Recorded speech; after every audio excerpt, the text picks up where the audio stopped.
देखो वो आज तीसरा चैप्टर चालू करेंगे, ठीक है। दूसरा चैप्टर तक तो कंप्लीट हो गया था। तीसरा जो चैप्टर है वो आपको पढ़ना है ह्यूमन रिप्रोडक्शन के बारे में। ह्यूमन रिप्रोडक्शन, ठीक है। ह्यूमन रिप्रोडक्शन, इसको हिंदी में क्या बोलेंगे बुआ? मानव जनन, है ना। मानव जनन के बारे में हम लोग पढ़ेंगे, ठीक है। देखिए ह्यूमन रिप्रोडक्शन की अगर बात करते हैं, मानव जनन का, तो देखिए आपको पहला यूनिट में जनन से संबंधित बात को ही पढ़ना है। 12th का में जो है पहला यूनिट में जनन से संबंधित पढ़ना था। पहला था जीवों में जनन, कितने प्रकार के जनन होते हैं, कैसे होते हैं, वो था। दूसरा था पुष्पीय पादपों में लैंगिक जनन, नहीं यानी sexual reproduction in flowering plants. और तीसरा है ह्यूमन रिप्रोडक्शन, मानव जनन।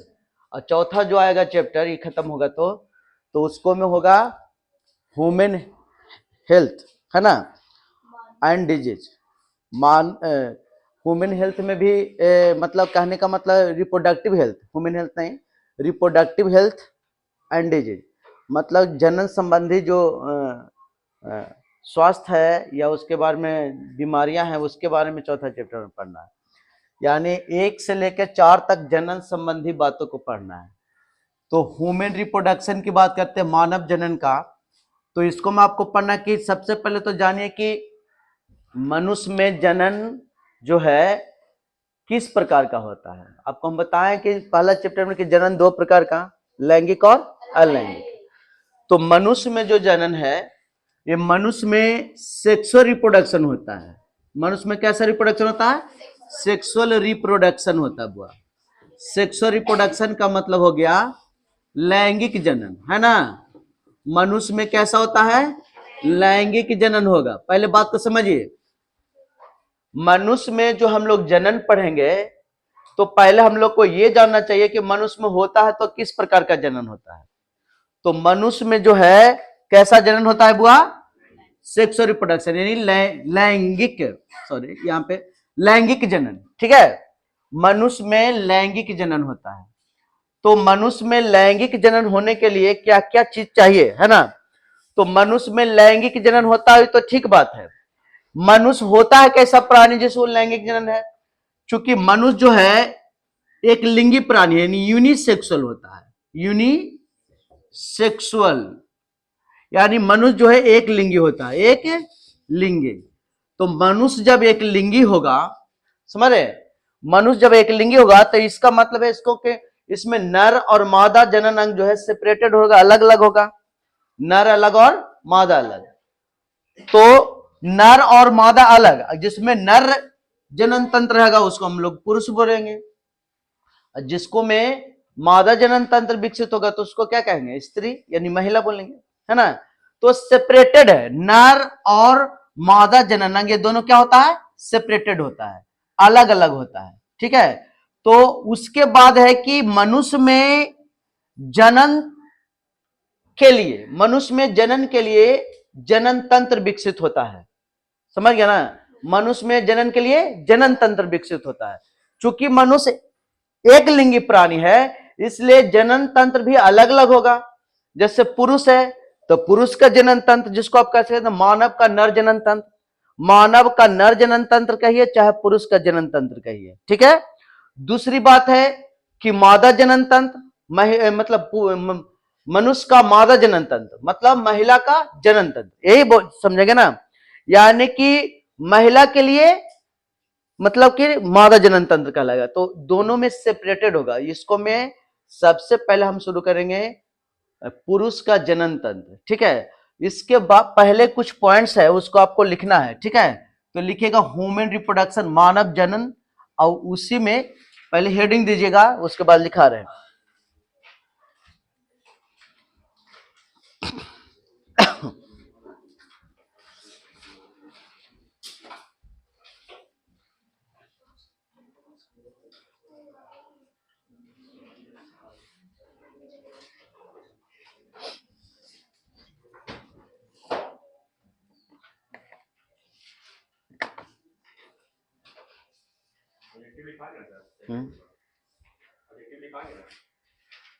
ऑब्जेक्टिव तभी नहीं, वो तो संडे लिखाएंगे।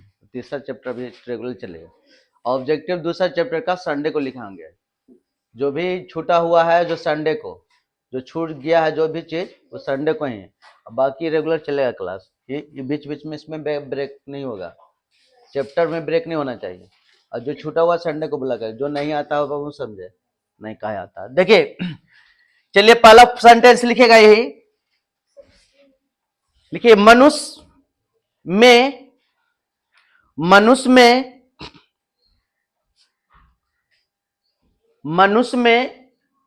लैंगिक जनन, मनुष्य में लैंगिक जनन ही होता है। मनुष्य में लैंगिक जनन ही होता है। मनुष्य में लैंगिक जनन ही होता है। अच्छा, दूसरी बात है, समझिएगा ध्यान से। मनुष्य में लैंगिक जनन के लिए, समझ गए, ध्यान से समझिएगा। मनुष्य में लैंगिक जनन के लिए क्या विकसित होगा? जनन तंत्र विकसित होता हुआ। जनन तंत्र मतलब रिप्रोडक्टिव सिस्टम, रिप्रोडक्टिव सिस्टम। देखिए मनुष्य एक जटिल प्राणी है, तो इसको मैं सिंपल तरीका का तो जनन तंत्र रहेगा नहीं।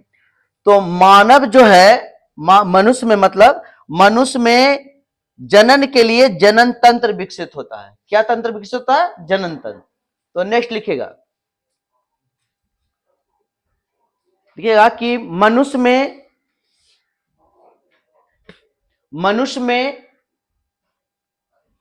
जनन के लिए, मनुष्य में जनन के लिए जनन तंत्र विकसित होते हैं। मनुष्य में जनन के लिए जनन तंत्र विकसित होते हैं। मनुष्य में जनन के लिए जनन तंत्र विकसित होते हैं।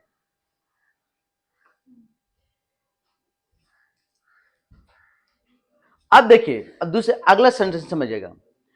चूंकि मानव जो है एक लिंगी प्राणी है ना, तो मानव जब एक लिंगी प्राणी है तो इसको में जो जनन तंत्र भी होगा वो सेपरेटेड होगा। पुरुष के लिए अलग और मादा के लिए अलग, ठीक है। इसको में एक लिंगी, मनुष्य चूंकि एक लिंगी प्राणी है, इसलिए इसको में जनन तंत्र भी अलग अलग इंडिविजुअल में होगा। इंडिविजुअल माने व्यक्ति, एक व्यक्ति, अलग अलग व्यक्तियों में होगा, है ना। तो नेक्स्ट पॉइंट लिखिएगा कि मनुष्य एक लिंगी, मनुष्य एक लिंगी, मनुष्य एक लिंगी, या ब्रैकेट में लिखिएगा यूनिसेक्सुअल। मनुष्य एक लिंगी, या ब्रैकेट में लिखिए यूनिसेक्सुअल, वह लिखिएगा प्राणी है। यूनिसेक्सुअल प्राणी है।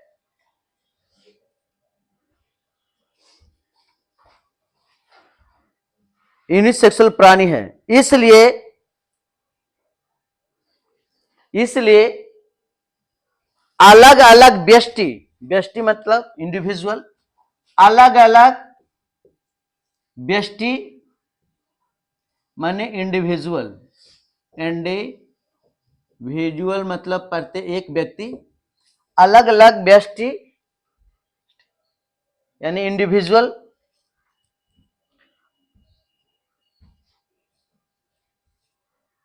में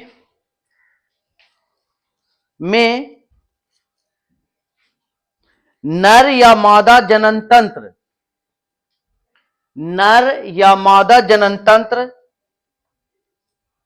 नर या मादा जनन तंत्र में से, नर या मादा जनन तंत्र में से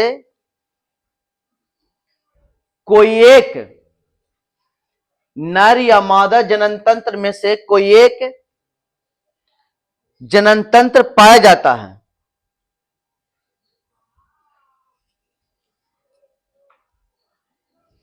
कोई एक जनन तंत्र पाया जाता है। मतलब दोनों इंडिविजुअल में से, मतलब व्यष्टि में से, व्यक्ति में भी कर सकते हैं, उसमें से दोनों में से कोई एक, चाहे वो नर जनन तंत्र होगा उसमें, चाहे मादा जनन तंत्र होगा। ठीक है। अब अपवाद के रूप में देखिए, मनुष्य तो दो ही प्रकार का होता है, नर चाहे मादा, और एक ऐसे ऐसे मरा ना। मतलब कहने का मतलब है कि किन्नर कह सकते हैं उसको, तो वो तो बात अलग है, तो न्यूट्रल हो गया। लेकिन नर जनरली डोमिनेंट जो कैरेक्टर वो कौन कौन है, नर या मादा, ये दोनों। अब देखिए, नर और मादा की अगर बात करते हैं तो जनन तंत्र को, मनुष्य का जनन तंत्र को इस तरह से दो भागों में बांटा जा सकता है, नर जनन तंत्र और मादा जनन तंत्र। यानी कह सकते हैं कि मनुष्य का जनन तंत्र है ना, यानी रिप्रोडक्टिव सिस्टम ऑफ ह्यूमन, यानी मनुष्य का जनन तंत्र। तो हाँ समझिए, पहले हेडिंग समझिए पहले, मनुष्य का जनन तंत्र, ये जो मनुष्य का जनन तंत्र है ना, इसको दो भागों में हम लोग बांट सकते हैं। पहले समझो, कोई उतारे की जरूरत नहीं है, अभी पहले कहेंगे तब वही उतारना है। मनुष्य का जनन तंत्र दो प्रकार का हो जाएगा, है ना। एक होगा मनुष्य का नर, ब्रैकेट में क्या लिखेंगे, पुरुष, ब्रैकेट बंद करेंगे, मनुष्य का नर यानी पुरुष का जनन तंत्र, जनन तंत्र कहेंगे ना, पुरुष का जनन तंत्र, यानी इसके इंग्लिश क्या कहेंगे,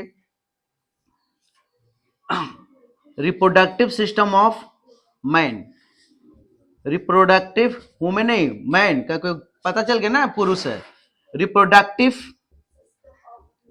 सिस्टम ऑफ मैन, है ना, यानी पुरुष का जनन तंत्र, ये पढ़ना है पहला। और दूसरा है मनुष्य का मादा जनन तंत्र, मादा जनन तंत्र, इसको हम लोग बोलेंगे इंग्लिश में क्या, रिप्रोडक्टिव सिस्टम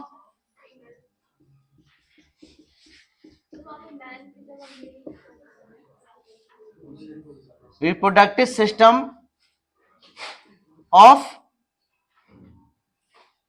वुमेन।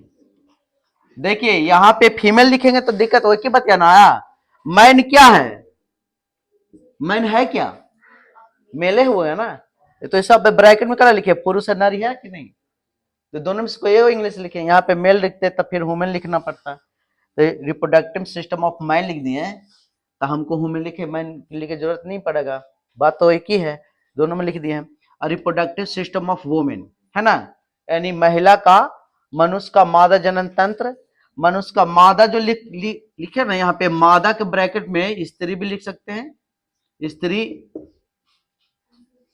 मनुष्य का मादा यानी स्त्री जनन तंत्र, है ना, यानी वुमेन, महिला का हो चाहे स्त्री का हो, दोनों की बात है। तो ये दोनों है, लेकिन समझना यहां पर यह है कि मनुष्य के जनन तंत्र को दो भाग में बांटा गया, तो मनुष्य के जनन तंत्र के अंतर्गत समझो ध्यान से, मनुष्य के जनन तंत्र के अंतर्गत कई महत्वपूर्ण संरचनाएं पाए जाते हैं। यानी जनन तंत्र को दो भागों में बांटा जाएगा फिर, प्राइमरी सेक्स ऑर्गन और secondary sex organ. Primary sex organ, पुरुष का अगर प्राइमरी सेक्स ऑर्गन अगर यहाँ पे पढ़ेंगे, जब चालू करेंगे मनुष्य का नर जनन तंत्र यानी पुरुष का जनन तंत्र, तो जब हम सिस्टम बताएंगे तो जान लीजिएगा कि मनुष्य का जो सिस्टम है, जिस तरह से मनुष्य में उस तरह से महिला में है। यानी मनुष्य में जो जनन तंत्र है उसी तरह से महिला में जनन तंत्र को दो भागों में बांटा गया। मेरे कहने का ये मतलब है, उसको में कुछ रचना भिन्न होगा, लेकिन देखिए मनुष्य में नर जनन तंत्र की बात करेंगे तो नर जनन तंत्र जो मनुष्य में होगा बुआ, उसको दो भाग में बांटा गया है। इसलिए है तो कई संरचना, लेकिन उसको दो भाग में बांटा गया। एक है प्राइमरी सेक्स ऑर्गन और दूसरा बाकी जो बच गया secondary sex organ. Primary sex organ में एक ही है जिसको में युग्मक का निर्माण होगा, नर युग्मक का निर्माण होगा। तो नर युग्मक का निर्माण होगा पुरुष में, तो प्राइमरी सेक्स ऑर्गन जैसे टेस्टिस है, वृषण है, और उसके बाद वृषण के बाद जितना भी संरचना है जो सहायक जनन अंग में आएगा, मतलब सेकेंडरी में आ गया, द्वितीय, समझ गए, जो उसको सहायता करेगा आगे की प्रक्रिया बढ़ाने में, जनन की प्रक्रिया बढ़ाने में। जैसे उसके बाद हो जाएगा स्क्रोटम, हो जाएगा मतलब कह रहे वृषण कोष जिसके अंदर वृषण होता है, एपिडार्मिस हो जाएगा, वृषण से लगा रहेगा, अधिवृषण उसको कहेंगे, है ना। उसको भास डिफरेंस रहेगा शुक्रवाहिका, है ना। उसके बाद आगे जाएंगे जुकुलेटरी डक्ट आएगा, मतलब स्खलन नलिका, उसको मूत्र मार्ग आएगा, फिर जाकर नीचे आएगा तो पेनिस आएगा। इस तरह से आपको आगे पढ़ना है। लेकिन हम ये बताना चाहते हैं कि मनुष्य का उसी तरह से महिला में सेक्स प्राइमरी सेक्स ऑर्गन का हो जाएगा ओवरी, अंडाशय, जिसको अंडाणु बनेगा, है ना। और उसके बाद उसको बस उससे लगा हुआ रहेगा अंडवाहिनी, है ना।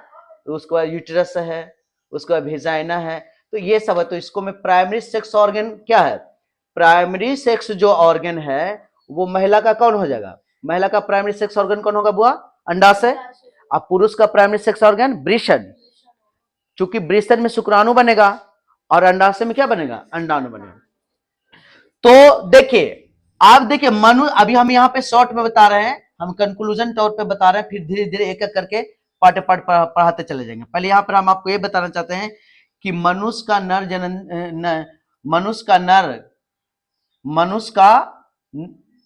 जनन तंत्र, यहाँ पे का तो पहले लिखे मनुष्य का नर जनन तंत्र, यहाँ मनुष्य का मादा जनन तंत्र। तो मनुष्य का नर जनन तंत्र यानी रिप्रोडक्टिव सिस्टम ऑफ मैन की बात करेंगे तो इसको में मनुष्य के नर जनन तंत्र में फाइनली क्या बनेगा, नर युग्मक। नर युग्मक बनेगा ना बुआ। नर युग्मक कौन सा होगा, पुरुष के नर युग्मक को हम लोग क्या बोलेंगे, शुक्राणु बोलेंगे। शुक्राणु बोलेंगे ना, शुक्राणु माने स्पर्म, आगे बताएंगे तो बताएंगे आगे। तो शुक्राणु बनेगा, शुक्राणु में क्रोमोसोम की संख्या आधा हो जाएगा, जो उसके शरीर में होता है ना उसका क्रोमोसोम की संख्या आएगा। तो उसको हम कॉमन रूप से उसको एन से सूचित करते हैं। हालांकि इसको में तो 23, अगर संख्या गिना है तो यहाँ पर 23 हो जाएगा क्रोमोसोम की संख्या, लेकिन हम अभी कॉमन रूप से बता रहे हैं। यहाँ पर मनुष्य के शरीर में कितना हो जाएगा 46, 46।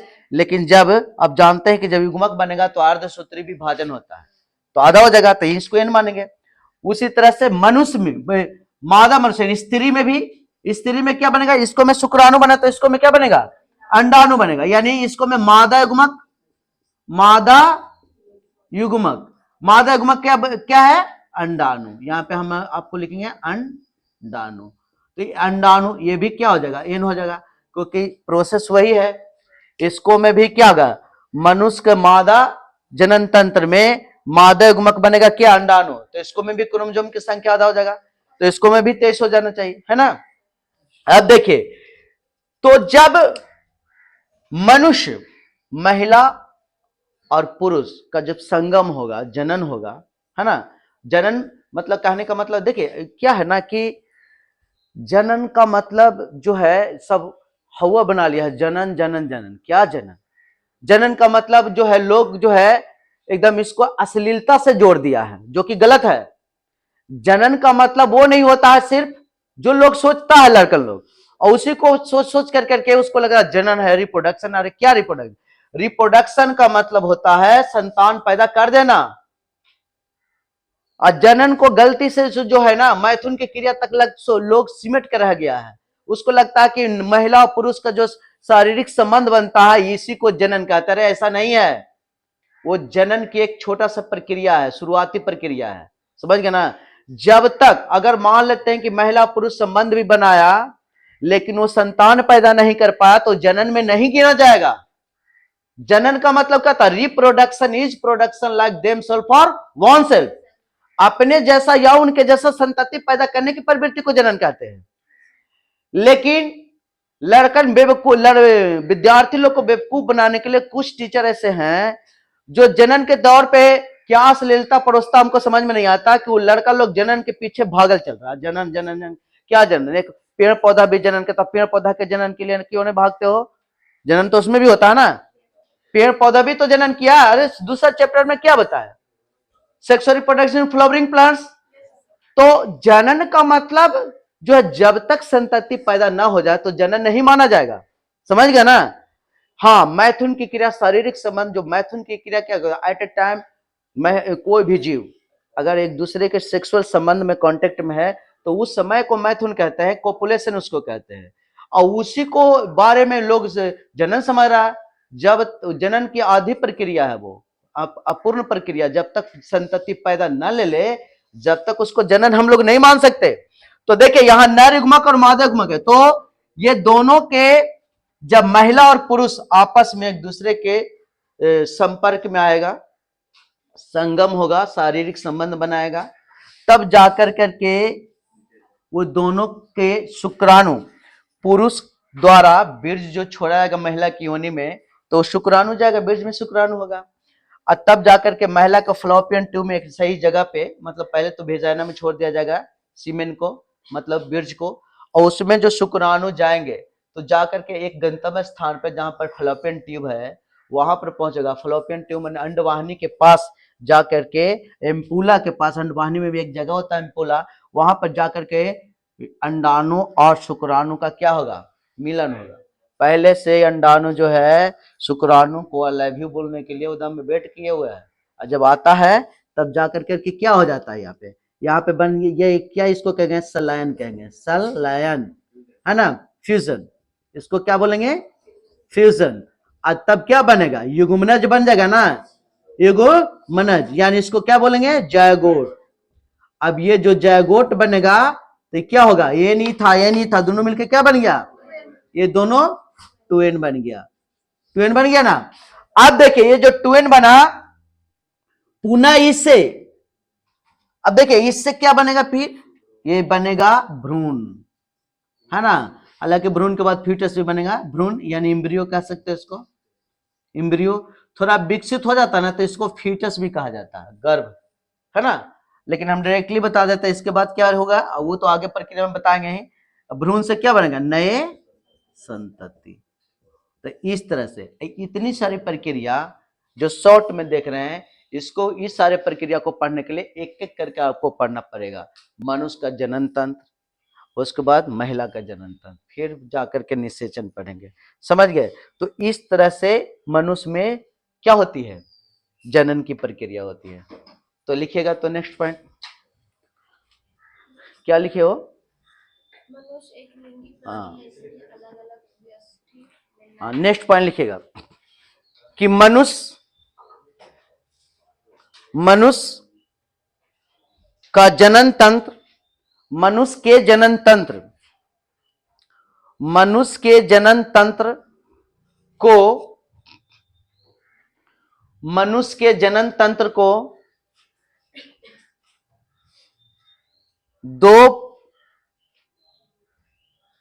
दो भागों में बांटा जा सकता है। मनुष्य के जनन तंत्र को दो भागों में बांटा जा सकता है।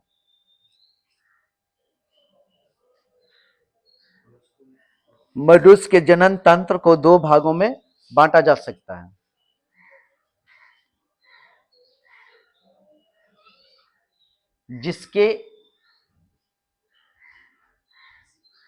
जिसके फलस्वरूप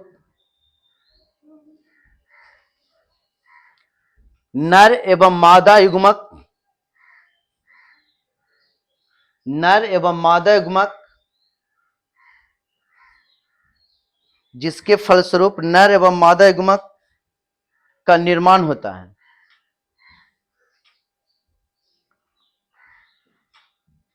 नर एवं मादा युग्मक का निर्माण होता है और ये दोनों युग्मक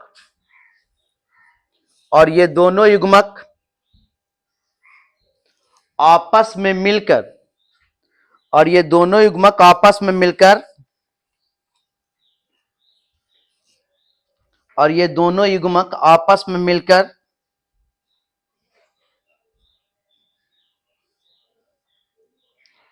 युग्मनज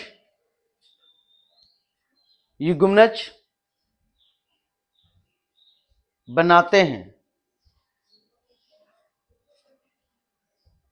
युग्मनज बनाते हैं जो वृद्धि और विकास करके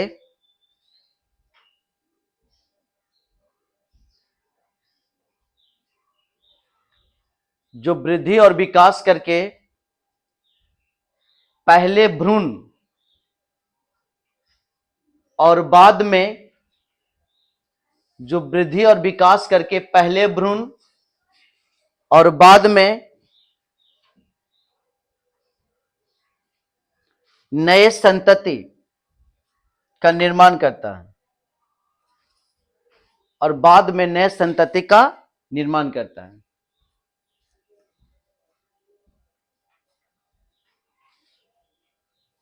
ठीक है। और ये जो हम बात को लिखा है ना वो इसी तरह से है, आप इसको उतारिए।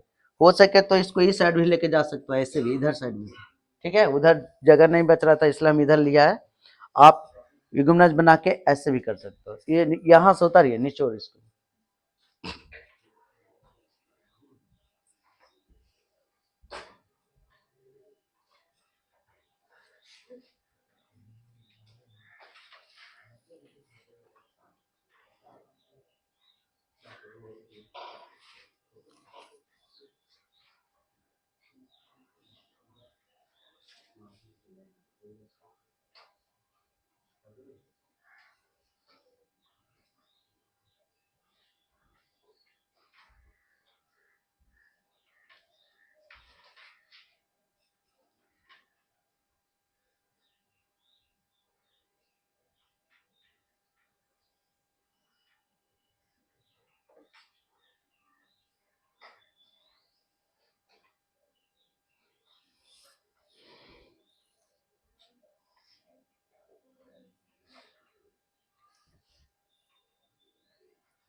नहीं लौक रहे हैं, नीचे उतर जाए।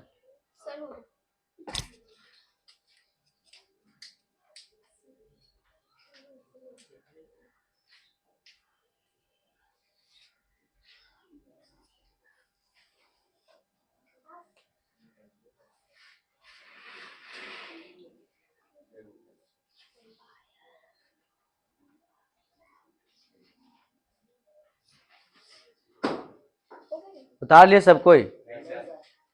उतारो जल्दी। अब देखिए, अब हम आपको अब स्पेशल शुरू करेंगे मनुष्य का नर जनन तंत्र, मतलब पुरुष का जनन तंत्र। मनुष्य का नर बोले मतलब डायरेक्ट पुरुष का जनन तंत्र बोल सकते हो। तो पुरुष का जनन तंत्र पढ़ेंगे तो इतना आसान नहीं होगा कि 2 दिन में 3 दिन में खत्म हो जाएगा, उसका एक एक पार्ट को पढ़ना है, समझ गए ना। तो आज हम चालू करते हैं मनुष्य का नर जनन तंत्र यानी पुरुष का जनन तंत्र, ठीक है। तो मिटाए ना इसको। तो देखिए, जितना स्थिर से पढ़िए, बुलबुला के नहीं पढ़िए, आराम से पढ़ो। हाँ, खाना पूर्ति मत करो, एक एक चीज समझते हुए चलिए, तभी ऑब्जेक्टिव आपको क्लास में बनेगा ऑब्जेक्टिव और परीक्षा हॉल में भी, नहीं तो फिर दिक्कत होगा। बायोलॉजी को हल्का पलका की बात नहीं है। बायोलॉजी का हल्का, बेवकूफ लोग ऐसा बोलता है हल्के में न लो भारी में न लो। तो पहले हल्का क्यों लिया था और अब भारी क्यों समझ रहे हो? हल्का भारी क्या होता है जी? बायोलॉजी इस बार जो बहुत सारे हम तो देखें कि सोशल मीडिया पर कितने कोई कोई टीचर बोल रहा है कि ये जो है अति से भी मतलब कि कुछ बोलता है आउट ऑफ सिलेबस की बात नहीं मैं कर रहा हूँ, क्योंकि मतलब इतना प्रभाष पूछा कि टीचर्स ने बोला, कैसे बोल देता है बात को। अरे क्वेश्चन बिल्कुल सही है, मैं एकदम बिल्कुल सही क्वेश्चन पूछा, उसने क्वेश्चन का लेवल होना चाहिए। एनसीईआरटी बुक क्यों नहीं पढ़ाते आप लोग? एनसीईआरटी बुक से ही क्वेश्चन पूछा है, कुछ भी नहीं। हम सपोर्ट करते हैं क्वेश्चन को, अच्छा सरकार जो है ना अच्छा किया है। क्वेश्चन का लेवल यही होना चाहिए, ये नहीं कि पहले पूछा वही रटा रटा कर पढ़ाइएगा, आगे का भविष्य क्या होगा बच्चे लोग का? कुछ तो सोचने पर मजबूर होना चाहिए। क्वेश्चन किताब से बाहर है या नहीं है तो कहां से प्रॉब्लम है? बिल्कुल नहीं है किताब से बाहर, बिल्कुल सही क्वेश्चन पूछा, वही लेवल होना चाहिए क्वेश्चन का। देखिए आज झूठो मुठो अगला पगला रहा है। मेरा विद्यार्थी तो कोई नहीं शिकायत किया मेरे पे, कभी नहीं कोई फोन करके नहीं बोला कि हाँ क्वेश्चन खराब था या कुछ भी था। हाँ ये बात अलग है कि जो क्लास रेगुलर नहीं कर रहा होगा उसको समस्या तो हो ही जाना है, लेकिन जो रियल ईमानदारी से मेरे यहाँ क्लास किया हुआ अच्छा ऑब्जेक्टिव बना के आया है, समझ गए ना। ऐसे कैसे संभव है? यहाँ पे देखिए आप लोग भी ईमानदारी से पढ़िए, एकदम नहीं प्रॉब्लम होने वाला है। किताब से ही पूछता है ऐसा नहीं है, अगर किताब से नहीं पूछा होता तो बवाले हो जाता पूरा। कोई कहे नहीं हुआ, क्योंकि सही में पूछा हुआ किताब से पढ़ाना चाहिए, बिल्कुल सही क्वेश्चन था, कोई गलत नहीं था, हम तो सपोर्ट करते क्वेश्चन सही था। देखिए नेक्स्ट है, अब आपको डिटेल से पढ़ना है। पहला हम आपको पढ़ाएंगे मनुष्य का नर जनन। मनुष्य का नर जो यहां पे लिखे ना, यहां पे पुरुष आप लिख लीजिए ताकि कंफ्यूजन न हो। मनुष्य का नर यानी ब्रैकेट में लिखे पुरुष, बाहर लिखे मनुष्य का नर, जनन तंत्र यहां जोड़ दीजिए, जनन तंत्र है ना, यानी कि reproductive system, reproductive system of man. Man कह दिए तो पुरुष और नर कहे की जरूरत ही नहीं, हो ही गया है ना। तो देखिए अब आपको इसको में पढ़ना है कि मनुष्य का पुरुष का जनन तंत्र। तो सुन लीजिए ध्यान से, सबसे पहले हम लोग को यह पता लगाना होगा कि पुरुष में जो जनन तंत्र है वो कहां पर है, शरीर में कहां है। समझिए ध्यान से, आप 11th में पढ़े होंगे या पढ़ना भी चाहे जो नहीं पढ़े हैं, तो शरीर का जो भाग है ना बुआ, इस शरीर के भाग को 2 भागों में बांटा गया है ऊपर नीचे के हिसाब से। यहां पे एक डायफ्राग्म होता है, ठीक है, डायफ्राग्म के ऊपर थोरैसिक कैविटी, बच्छ गुहा है ना, जिसमें फेफड़ा वगैरह है ना, जिसको आप लंग्स कहेंगे, हार्ट है, ये सब हार्ट और फेफड़े कहां है? थोरैसिक कैविटी में, ये डायफ्राग्म के ऊपर है, ठीक है, पहली बात को समझिए। डायरेक्ट लिखा देता है कि जनतंत्र फला जगह है तो रटबे न करेगा, आपको यह जानो कि वहां पर स्थान है तो केजा पर ही है और कैसे बटा हुआ। तो याद रखिएगा मनुष्य का जो शरीर है ऊपर नीचे के हिसाब से 2 भाग में बटा हुआ है, यहां से डायफ्राग्म ऊपर, डायफ्राग्म के ऊपर एक मतलब मांस का एक लेयर होता है यहाँ पे। तो डायफ्राग्म के ऊपर थोरेसिक कैविटी, बक्ष गुहा, और डायफ्राग्म के नीचे अब्डोमिनल कैविटी, जिनको बोलचाल की भाषा में सब पेट भी कहता है, अब्डोमेन, है ना। अब्डोमेन मीन्स पेट, एक्चुअली में उसको अब्डोमेन मतलब उदर गुहा कहा जाता है। तो उदर गुहा नीचे है, उधर नीचे वाला भाग में, उसमें भी एक नीचे कैविटी बना है। ये जो ये देख रहे हैं ना, इसके ऊपर ही जो है पेल्विक कैविटी कहा जाता है।